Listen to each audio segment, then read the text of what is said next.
Je me présente, mon nom est Julie Marquis, je suis directrice nationale en santé et sécurité au travail pour Groupe Touchette. Groupe Touchette, c'est quoi? C'est un distributeur de pneus, avec maintenant plus de 42 centres de distribution au travers le Canada, de Victoria en Colombie-Britannique à Saint John's, Terre-Neuve. On a également 7 ateliers mécaniques dans la région du Grand Montréal et plus de 300 banniérés, ce qui fait de nous maintenant le 5e plus grand distributeur de pneus au Canada. Donc, aujourd'hui, l'objectif de la présentation, c'est de vous expliquer comment l'approche humaine à santé et sécurité au travail a façonné mon parcours professionnel, mais également m'a aidé à établir ma crédibilité et surtout collaborer avec tous les acteurs clés de l'organisation afin de maintenir un engagement envers la santé et sécurité. Sans plus, en fait, pour continuer la présentation, je voulais vous faire un petit topo de mon parcours académique et professionnel parce que j'ai vraiment un parcours atypique en ce qui a trait à la santé et sécurité au travail. En fait, il y a 10 ans, je ne savais même pas c'était quoi la santé et sécurité au travail et j'ai débuté en fait comme adjointe administrative dans une firme qui se spécialisait en hygiène industrielle. De fil en aiguille, j'ai eu la chance de collaborer avec chimistes, microbiologistes et avec ma curiosité, j'ai posé beaucoup de questions et j'ai pu apprendre le métier avec eux et même finalement faire des tests de qualité de l'air avec eux, donc les assister sur site. C'est ce qui m'a motivée, en fait, de retourner aux études en 2015, maman de 3 enfants, et de faire un certificat en santé et sécurité au travail à l'Université de Sherbrooke. Ça a été vraiment pour moi la porte d'entrée au niveau de la prévention en santé et sécurité. Donc, avant de débuter puis d'entrer dans le vif du sujet, que c'est quoi l'approche humaine en santé et sécurité, c'est quoi les principes fondamentaux de la santé et sécurité au travail?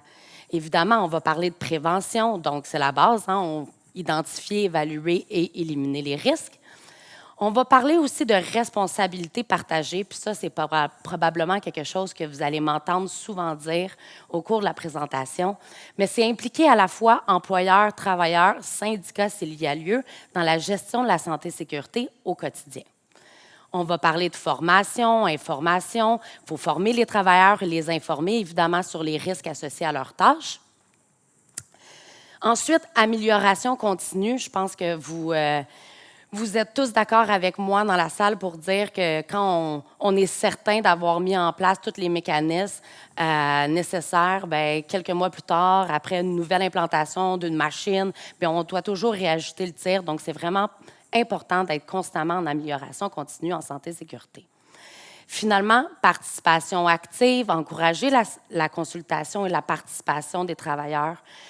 Ça se fait notamment en implantant, oui, des comités de santé et sécurité, mais ça peut être une boîte de suggestions. Puis on va le voir un peu plus tard dans la présentation, qu'est-ce que moi j'ai fait chez Groupe Touchette pour assurer que les travailleurs étaient impliqués dans la gestion quotidienne de la santé et sécurité. Et puis, finalement, évidemment, on parle de conformité. Hein? Je pense qu'on veut tous s'assurer de respecter les normes et règlements en vigueur au sein de nos organisations. Donc, mon premier constat, moi, quand j'ai débuté en tant que préventionniste, c'est comment ça que c'est difficile de passer à la théorie, à la pratique. Il y avait vraiment là une grosse différence pour moi. Je me disais, je suis bien outillée, je commence comme préventionniste, je sais exactement quoi faire. Par contre, j'y arrivais pas vraiment très bien. Et aussi, je me rendais compte qu'il y avait une difficulté des travailleurs de respecter les procédures qui étaient en place, malgré les politiques de santé et sécurité qui étaient connues, partagées à l'ensemble des travailleurs, l'accueil et intégration, la formation, les procédures qui étaient même affichées à côté de certains équipements. Donc, aujourd'hui, j'avais un petit Mentimeter, mais malheureusement, la technologie étant ce qu'elle est, ça ne fonctionne pas, mais j'aimerais quand même vous poser la question. En quelques mots, est-ce que quelqu'un voudrait partager avec moi une difficulté que vous rencontrez soit au quotidien ou que vous avez déjà rencontrée au courant de votre carrière en santé et sécurité? Si personne lève la main, je vais nommer des gens quand même. Est-ce qu'il y a un premier volontaire? Oui? Le micro est juste à côté de vous, donc vous pouvez vous lever. Tout simplement arriver à influencer nos hauts dirigeants. Influencer la haute direction, excellent. Quelqu'un d'autre veut se risquer? Non? Bon, je vais nommer mon équipe. Alors, Alexandre, une difficulté en santé et sécurité? Établir des formations pertinentes pour la réalité du milieu du travail. Effectivement, merci. J'ai vu que vous vous étiez levé. Mais quelquefois, les règles ne sont pas respectées juste parce que ça va plus vite. C'est une intervention de 5 minutes, pas besoin de respecter parce que c'est pas grave. Intéressant. Effectivement, merci. Effectivement, il y a plusieurs possibles raisons à ces obstacles-là en santé et sécurité, puis en fait, on va les voir ensemble rapidement aujourd'hui. Alors, on va parler des complexités des comportements humains. Donc, les travailleurs peuvent ne pas suivre les procédures de sécurité en place parce qu'on va parler de la routine, la négligence ou, vous l'avez dit, je pense qu'il y a quelqu'un qui l'a nommé, au niveau de la pression liée à la productivité. On peut penser aussi au manque de formation continue. Personnellement, de mon côté, j'ai vu plusieurs entreprises qui avaient d'excellents programmes d'accueil et intégration. Par contre, ça s'arrêtait là. Il n'y avait pas de formation après 6 mois, 1 an. Absence générale d'une culture en santé et sécurité. Je pense que Mme Poitras, vous l'avez dit en début, on a encore des organisations où la santé et sécurité n'est pas nécessairement une priorité, mais qui n'ont pas nécessairement les ressources nécessaires non plus. Je suis certaine qu'il y a plusieurs personnes d'entre vous ici qui avaient un poste soit comme conseiller en ressources humaines, mais que vous portez à la fois le chapeau au niveau de la santé et sécurité. J'ai même vu des organisations où la conseillère RH faisait la paye, les relations de travail et la santé et sécurité. Donc, on va parler de ressources limitées. Les entreprises ne misent pas nécessairement tous sur la prévention et ils ne voient pas nécessairement la valeur ajoutée. Souvent, ils veulent avoir des résultats qui vont être immédiats. Par contre, je pense qu'en prévention, une chose qui est certaine, c'est que les effets vont faire sentir plus à long terme. Finalement, il peut y avoir des problèmes de communication. Donc, les informations peuvent ne pas circuler adéquatement et efficacement, ça c'était difficile, efficacement parmi toutes les personnes impliquées. Donc, la procédure va être lancée, par exemple, par le département de santé et sécurité. Par contre, c'est un courriel qui est envoyé ou c'est une affiche qu'on a mis sur un babillard SST. Ça demande aux employés de se lever. Hein, c'est de la communication statique. Donc, il faut, selon moi, il faut connaître ces obstacles-là pour pouvoir finalement appliquer des mesures, des solutions. Donc, qu'est-ce qui influence finalement les comportements humains? On va parler de facteurs individuels, facteurs organisationnels, facteurs sociaux et facteurs environnementaux. Au niveau des facteurs individuels, on peut penser qu'un employé, au niveau de la routine, tu sais, quand les gens sont habitués de faire la même tâche, la perception même du faible risque en raison des expériences. Moi, ça m'est arrivé souvent dans ma carrière de aborder une situation à risque avec un employé, par exemple un conducteur de chariot élévateur, puis de me faire répondre « ça fait 20 ans que je fais ça, il ne m'est jamais rien arrivé », juste pour lui dire qu'il faut porter la ceinture de sécurité. Ensuite, il peut y avoir du stress qui est vécu par une personne ou même la personnalité de la personne. Au niveau des facteurs organisationnels, on va parler des valeurs, le manque de communication au sein de l'organisation. Ça peut être un manque de leadership ou même l'organisation du travail en général. Au niveau des facteurs sociaux, on va parler de comportements de groupe, des comportements à risque qui peuvent être même acceptés par des gestionnaires, des superviseurs dans les milieux de travail. Et finalement, facteurs environnementaux, évidemment, ça peut être l'éclairage, ça peut être le froid, dépendamment de aussi la chaleur aussi. Donc, finalement, j'aimerais qu'on revienne vraiment sur la complexité des comportements humains parce que le but de la présentation aujourd'hui est de vous partager l'approche humaine en santé et sécurité au travail. Donc, comme on l'a vu sur la dernière diapositive, la complexité des comportements humains en SST, ça découle de facteurs individuels, sociaux, cognitifs et organisationnels. Et ça va influencer la manière dont les travailleurs réagissent face aux risques. Alors, il est essentiel de comprendre ces dynamiques pour mieux les adapter la sécurité, impliquer les travailleurs dans la prévention des risques et ainsi favoriser une culture de sécurité qui va être proactive. En psychologie, on va parler de 2 types d'approches. Et puis là, je suis loin d'être une psychologue ou une spécialiste dans la matière, mais je trouvais quand même intéressant de vous montrer ceci aujourd'hui. On va parler de l'approche behavioriste, l'approche qui va être souvent utilisée pour éliminer les accidents. On parle de savoir-faire, la conformité. On va vraiment utiliser cette approche-là pour éliminer les risques, évaluer la conformité et faire l'analyse des risques. Ensuite, on va parler de l'approche humaniste. C'est l'approche qu'on va privilégier pour éduquer à la santé-sécurité. En fait, ça va être le savoir-être, l'initiative. On va mettre la personne de l'avant, la confiance en l'être humain. C'est là où on va vraiment venir jouer sur l'attitude, les croyances, et on veut que les gens, finalement, aient eux-mêmes une initiative à la sécurité. Alors, l'approche humaine en SST, c'est quoi? Bien, finalement, ça repose sur la prise en compte des comportements, des attitudes, des interactions humaines, plutôt que de se concentrer sur les équipements, les règlements, les programmes. Cette approche va plutôt privilégier et chercher à influencer positivement les comportements des travailleurs. Alors là, c'est où je vais partager mon expérience personnelle avec ce type d'approche. Lorsque j'ai débuté au sein de l'organisation où je travaille présentement, la bataille avait déjà été faite au niveau de la santé-sécurité. On m'avait dit « Inquiète-toi pas, Julie, la haute direction est engagée, c'est une priorité. » J'avais le vice-président aux opérations qui m'appuyait dans beaucoup de décisions que je voulais prendre ou même de solutions que je proposais. Par contre, quand j'ai débuté mes visites sur site, je me suis rendu compte qu'il y avait peut-être pas la même perception au niveau des travailleurs. Les premières visites que j'ai faites, j'ai vite senti que la santé-sécurité était un obstacle à leur productivité et surtout qu'ils me voyaient comme la police. Puis, ben, je pense que c'est probablement déjà arrivé à plusieurs personnes dans la salle aujourd'hui, mais de mon côté, j'ai voulu briser ça rapidement. J'ai décidé de faire des tournées, puis pas de faire d'audit. Je faisais pas d'inspection. J'allais rencontrer les gens.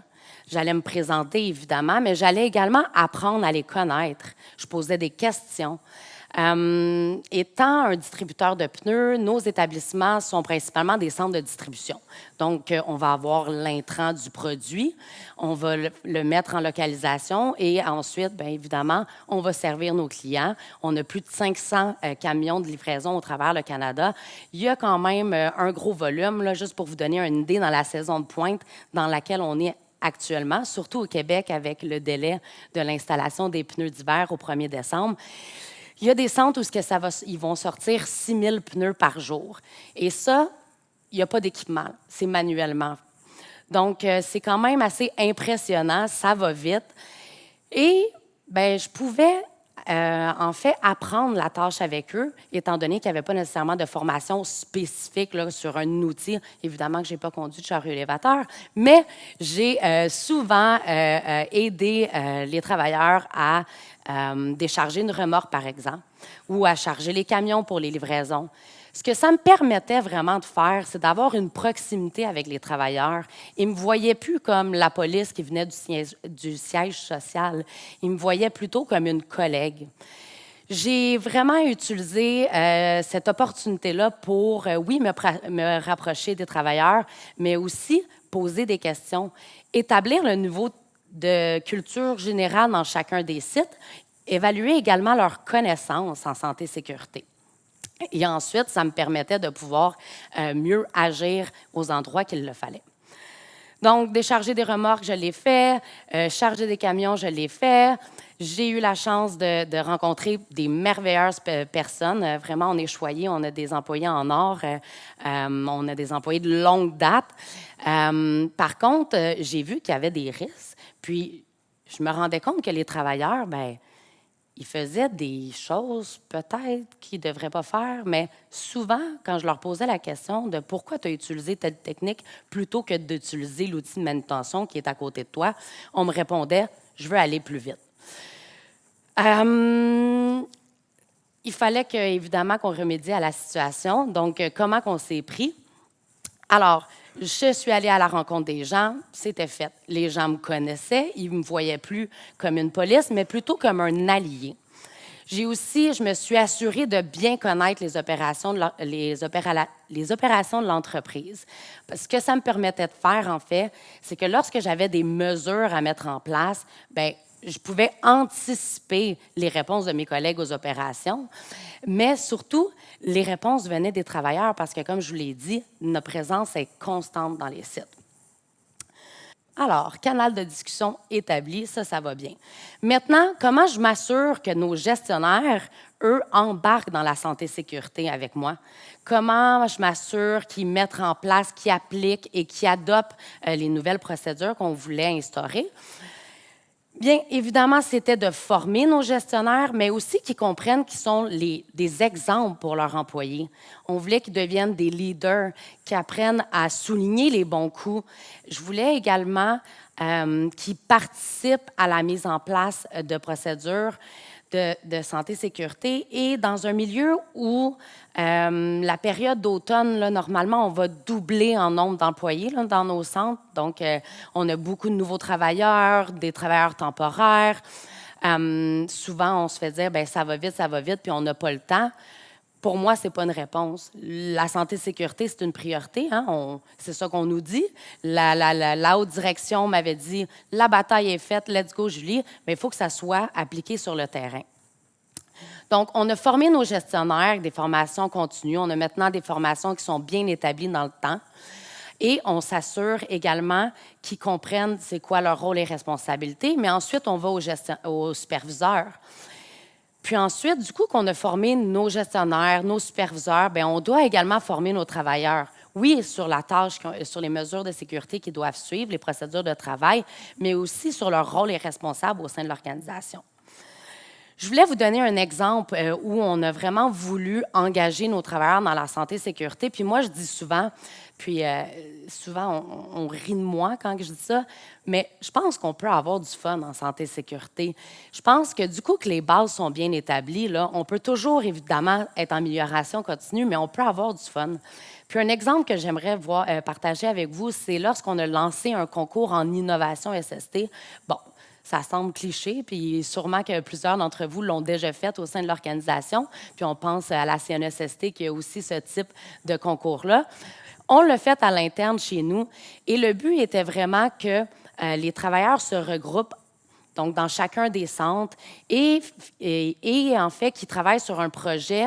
Le but était d'éliminer un risque. Donc, que ce soit par une nouvelle procédure de travail, que ce soit par un outil qu'on pouvait acheter et intégrer à nos opérations quotidiennes. Honnêtement, je ne pensais pas qu'il allait y avoir autant d'engouement. Les gens voulaient participer.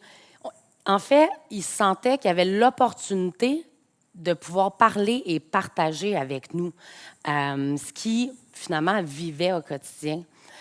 Donc, quand tout le monde ont eu terminé de faire leur projet, on les a invités au siège social pour qu'ils puissent venir présenter finalement leur projet.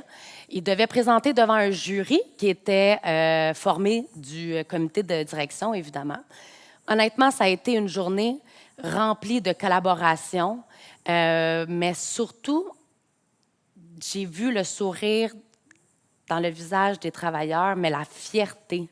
Le temps qu'on allouait pour les entendre et le grand gagnant, en fait, se voyait instaurer sa procédure ou l'outil.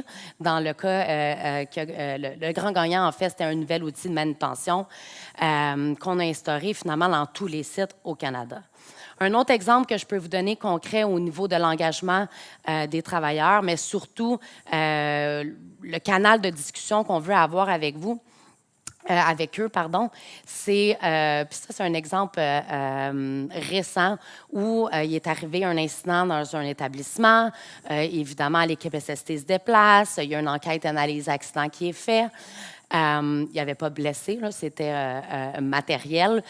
Par contre, on a eu beaucoup d'employés qui sont venus nous voir puis qui nous ont apporté des pistes de solutions.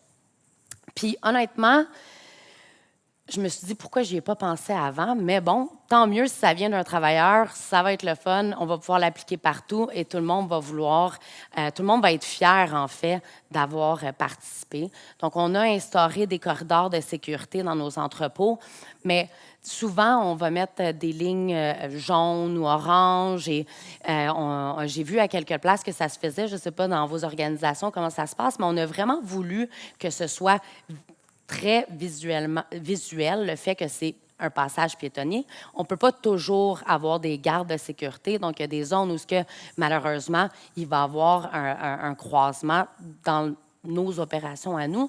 Et on voulait vraiment que ça soit clair que c'est un passage piétonnier. Donc, on a décidé de les peinturer en bleu. Puis ça, c'était une idée d'un travailleur que maintenant, on va implanter à travers tous nos centres. Bref, tout ça pour dire que ce qu'on veut, évidemment, c'est d'engager nos travailleurs, de les écouter. On a aussi décidé d'instaurer une ligne au niveau de la dénonciation qui est confidentielle. On a une adresse courriel qui est entièrement dédiée à la santé et sécurité chez nous.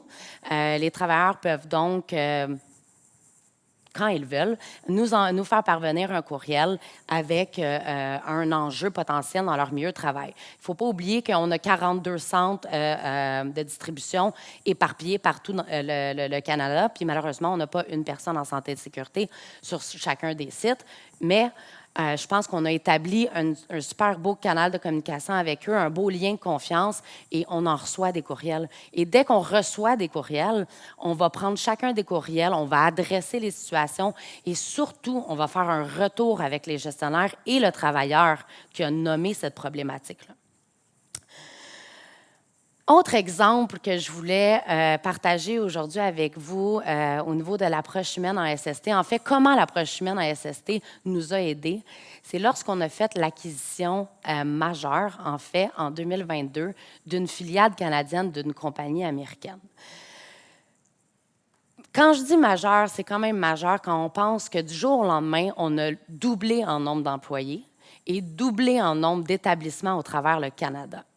On se ramassait avec des méthodes de travail qui étaient différentes, procédures de travail qui étaient différentes.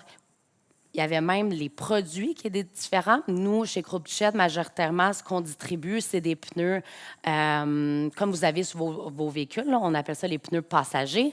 Eux avaient également une filiale où ils faisaient la distribution de pneus commerciaux. Donc, on pense aux pneus agricoles, aux pneus également sur les semi-remorques et même aux pneus qu'on retrouve sur les machineries dans les mines. Donc, c'est des pneus qui sont assez grands. On peut en avoir, je pense que j'ai une photo dans un des centres, on a un pneu qui est 2 fois ma hauteur. Donc, évidemment que les risques ne sont pas les mêmes. Donc, on a vraiment dû faire une analyse des 2 entreprises, puis d'aller identifier c'était quoi les écarts. La première chose qu'on a constatée quand on a fait la tournée de ces sites-là, c'est que malgré tout le système de gestion de santé et sécurité qui était en place, puis là, je vous parle, il y avait un système informatique qui coûtait des dizaines de milliers de dollars par année.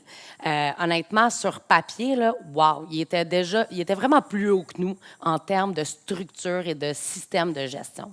Par contre, rapidement, quand j'ai commencé à faire les tournées dans les sites, je me suis rendu compte que tout ce qu'on m'avait montré, bien, il n'était pas nécessairement appliqué sur le plancher. Fait que là, il fallait comprendre pourquoi. Qu'est-ce qui fait en sorte que ces gens-là, bien, ils ont accès à toutes ces belles formations-là, tous ces beaux systèmes, et que finalement, on ne le ressent pas sur le plancher. Puis surtout, qu'il y avait vraiment une fluctuation là, d'un centre à l'autre. On pouvait avoir un centre qui se rapprochait très près de la vérité, là, donc très proche de toutes les procédures qui étaient en place, et d'autres où c'était, ma foi, la catastrophe. Alors, encore une fois, on est allé à la rencontre des employés, on a posé des questions, et ce qu'on s'est fait dire, la première des choses qu'on s'est fait dire, c'est « Mon Dieu, vous êtes ici, vous venez nous voir ». c'est rare que les gens du corporatif allaient les voir. Ils étaient surpris, puis pourtant, on faisait ces visites-là de concert avec mes collègues aux opérations. Et on voyait qu'ils n'avaient pas été peut-être entendus ou écoutés depuis longtemps. Donc, surpris de nous voir, normalement, ils voyaient quelqu'un de l'équipe SST une fois par année, puis c'était pour faire l'audit en santé et sécurité. Puis je ne sais pas si on a des gestionnaires aux opérations ou superviseurs aux opérations dans la salle, mais des fois, on a l'impression que quand on a le conseiller à la prévention ou quelqu'un de la SST qui vient dans notre site, bien, finalement, quand il repart, on a une longue liste d'épiceries, puis on est un peu découragé. Donc, la première des choses était surpris de nous voir. Ensuite, ils nous ont dit que les processus étaient trop lourds. Oui, le système était en place. Oui, tout était facile sur une plateforme, mais il y avait tellement de documents, tellement de procédures de travail. Le programme d'accueil durait plus d'1 semaine. Là, je ne suis pas en train de dire que le programme d'accueil qui dure 1 semaine, c'est pas bon. Mais il faut s'adapter au type de travailleurs qu'on a. On a des travailleurs saisonniers, on a des travailleurs qui ne sont pas nécessairement à l'aise devant un ordinateur. Puis, on a probablement chacun nos opinions là-dessus, mais moi, mon opinion personnelle, c'est de mettre quelqu'un devant un ordinateur pendant 1 semaine. Bien, ça se peut qu'à moitié de la semaine, il est découragé, puis il ne revient même plus travailler parce que le programme d'accueil était trop lourd.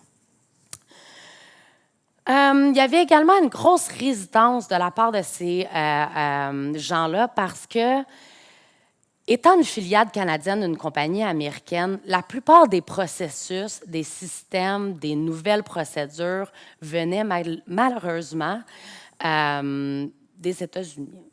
Donc, ils n'étaient pas consultés. Ils sentaient qu'ils n'avaient pas le choix. Donc, si les États-Unis disaient qu'on allait à droite, bien, eux, ils devaient juste exécuter la manœuvre de tourner à droite sans être même consultés. Alors, ce qu'on a fait, évidemment, comme je vous ai dit, on a dû analyser les écarts entre les deux systèmes. On a été présent sur le terrain. On a également décidé de faire une formation en gestion du changement avec une de mes collègues là, en développement organisationnel parce que c'était du changement. Ils venaient se faire acheter par une compagnie canadienne qui n'avait pas du tout les mêmes méthodes de travail. Donc, on voulait les outiller, mais surtout, on voulait les entendre. Comme je vous ai dit au début de cette histoire, trop longtemps, peut-être, ils n'avaient pas été en mesure de partager leurs opinions, leurs idées, leurs enjeux dans le quotidien.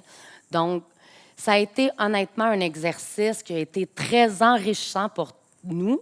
Ça n'a pas toujours été facile. Les premiers mois, on a peut-être sous-estimé, comme je vous disais, le fait qu'il y avait vraiment besoin d'être entendu. Mais on a rapidement réajusté le tir. Et dernièrement, en fait, au mois de juin, on a intégré les derniers centres en Alberta. Puis je pense qu'on peut dire maintenant que ça a vraiment été un succès et que ces gens-là, maintenant, se sentent écoutés. Ils savent qu'ils ont les ressources nécessaires et ils ne vont pas hésiter à faire appel, en fait, aux différentes personnes de l'équipe SST chez Groupe Touchette. Ce que je peux dire aussi suite à cette intégration-là, c'est que ça nous a aidé à trouver un équilibre entre les deux systèmes. Puis, ça nous a aidé à trouver un équilibre entre la rigidité et la saine gestion de la santé et sécurité. Finalement, ce qu'il faut retenir, je pense, pour intégrer l'approche humaine dans vos quotidiens en santé et sécurité, c'est avoir la communication ouverte. Donc, évidemment, favoriser une culture de transparence où les travailleurs peuvent partager leurs préoccupations, suggestions sur la sécurité sans crainte de répercussions. Je l'ai dit tout à l'heure, on a voulu travailler sur nos gestionnaires pour qu'ils deviennent des leaders positifs. Les gestionnaires doivent être formés pour être des modèles au niveau des comportements sécuritaires, mais ils doivent également être en mesure d'écouter leurs travailleurs. Et, important, la rétrospection positive. La reconnaissance de bonnes pratiques doit être faite également au quotidien. De notre côté, ce qu'on a décidé d'implanter, il y a une rencontre qui est faite de façon journalière dans chacun de nos sites. Évidemment, le sujet numéro 1 est la santé-sécurité. Ensuite, on fait une petite rétrospection sur comment ça a été les opérations la journée d'avant, c'est quoi le plan de la journée pour aujourd'hui. Et le dernier volet est la reconnaissance. Donc, à ce moment-là, le gestionnaire a l'opportunité de souligner un bon coup d'un travailleur, mais aussi les travailleurs entre eux peuvent saluer des bonnes pratiques de travail ou les bons coups de leurs collègues. Au niveau de l'implication des travailleurs, je pense que vous l'avez compris, là, il faut vraiment s'assurer que les travailleurs soient impliqués dans toute la gestion de la santé-sécurité. On veut qu'ils deviennent les acteurs de leur propre santé-sécurité et celle de leurs collègues. Il faut que ça devienne naturel pour eux. Sensibilisation et formation, donc proposer des formations qui aident à comprendre les risques, mais aussi à les intégrer dans les comportements qui vont être quotidiens. L'exemple tout à l'heure de l'accueil-intégration ou du processus de formation dans l'entreprise dont on a fait l'acquisition qui durait une semaine. Je ne suis pas certaine qu'elle était adaptée au type de travailleurs qu'on avait. Donc, on a revu le programme de formation. On essaie de le scinder en plusieurs sections. Donc, oui, il y a la théorie, oui, il y a la pratique, oui, il y a l'accompagnement qui doit être fait, mais ensuite, il faut revoir si les connaissances sont maintenues et que les procédures continuent à être suivies dans le temps. Finalement, les gains de l'approche humaine en SST, c'est quoi? Évidemment, on l'a dit, la motivation, l'engagement, on veut placer les travailleurs au cœur des préoccupations. Ça va démontrer qu'on les valorise, qu'ils sont respectés. Ça va engendrer un sentiment d'appartenance, augmenter la motivation des travailleurs en général. Ils vont se sentir plus soutenus, ils vont être plus enclins à adopter les comportements sécuritaires. Et évidemment, ils vont participer plus facilement à la prévention dans le quotidien. On doit instaurer un climat de confiance et de communication. Donc, l'approche humaine, selon moi, va favoriser la communication ouverte, mais surtout bidirectionnelle, donc entre les employeurs et les travailleurs.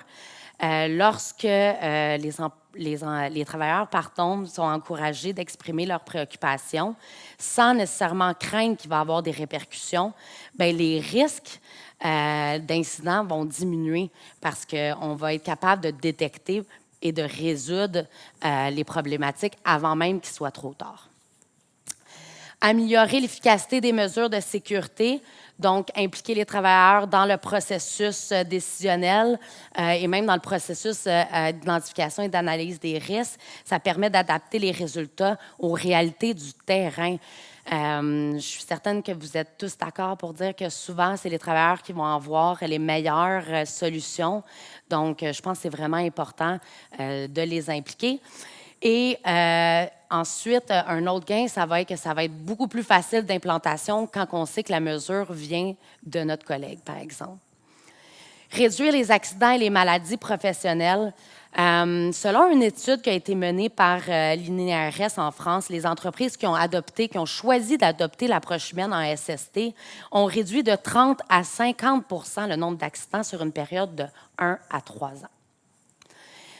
Favoriser une culture SST durable, donc les programmes en santé-sécurité qui vont être centrés sur l'humain plutôt que sur les procédures techniques en intégrant les éléments de prévention du stress, d'harcèlement, et on en a parlé au début au niveau des risques psychosociaux. Évidemment, il va y avoir une réduction là, de tout ça dans les milieux de travail. Favoriser une culture SST qui va être durable quand on est plusieurs à participer. Le rôle de conseiller en prévention, ça ne peut pas être par lui uniquement que passe la santé-sécurité. Donc, on veut engager tout le monde dans l'organisation pour que la culture soit plus durable. Ça peut aussi aider à réduire le taux de roulement, à améliorer le bien-être général dans l'entreprise. Donc, les travailleurs qui se sentent bien et en sécurité, évidemment, vont vouloir rester au sein de l'entreprise, mais vont être souvent plus enclins à encourager des collègues à appliquer pour un poste au sein de l'organisation. Et finalement, contribuer à la performance organisationnelle. Donc, les entreprises qui adoptent une approche en santé-sécurité peuvent venir augmenter leur productivité de 10 à 15 selon une étude menée par l'American Journal et Industrial Medicine. Et il va y avoir moins d'arrêts de travail, plus de motivation et, par le fait même, une diminution des erreurs humaines en général. Donc, c'est ce qui complète ma présentation. Je pense qu'en conclusion, ce qu'on peut dire, c'est qu'adopter une approche humaine en santé-sécurité, c'est de comprendre que la sécurité au travail ne repose pas uniquement sur des règles, des équipements, mais surtout sur la responsabilité qui va être collective, la communication, le comportement des individus.